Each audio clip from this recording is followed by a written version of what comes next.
Le passage du charbon au bois sur la centrale d'Albioma, les fortes intempéries dans le sud, la hausse historique du prix des intrants.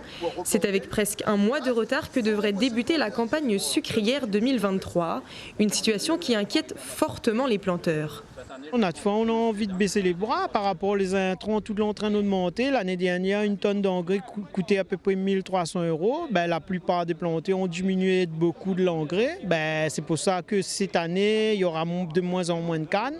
Si l'État ne fait pas un geste au niveau des engrais pour rebooster la filière, comment tous les planteurs vont lâcher le bras? Si l'année 2022 a été la plus catastrophique depuis 1945 en termes de rendement, Jean-Michel Moutama, président de la CGPER, se veut optimiste pour l'année 2023. Elle sera légèrement mieux dans l'Est, parce que là où il y a vraiment la grosse problématique.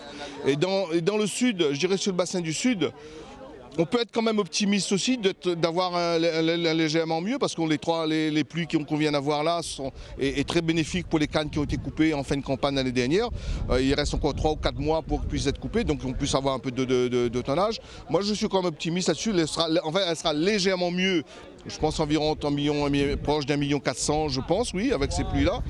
Mais ça ne sera pas encore suffisant, quoi. L'objectif global de la filière, c'est quand même arriver les 1,8 million, 1,9 million tonnes, quoi. 18 semaines de campagne, c'est peu, d'autant plus que de nouveaux aléas pourraient venir perturber la récolte. Le constat est clair, il faut stabiliser la filière canne.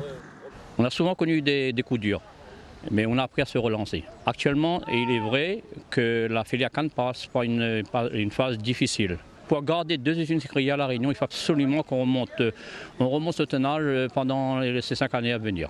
Mais je suis conscient, moi-même en tant que petit planteur des Hauts, que la situation est très compliquée financièrement pour nous. Des essais-usines sont prévus le 21 juillet dans le sud et le 26 juillet à Bois-Rouge. Les CMU décideront alors d'une date de démarrage de la campagne sucrière.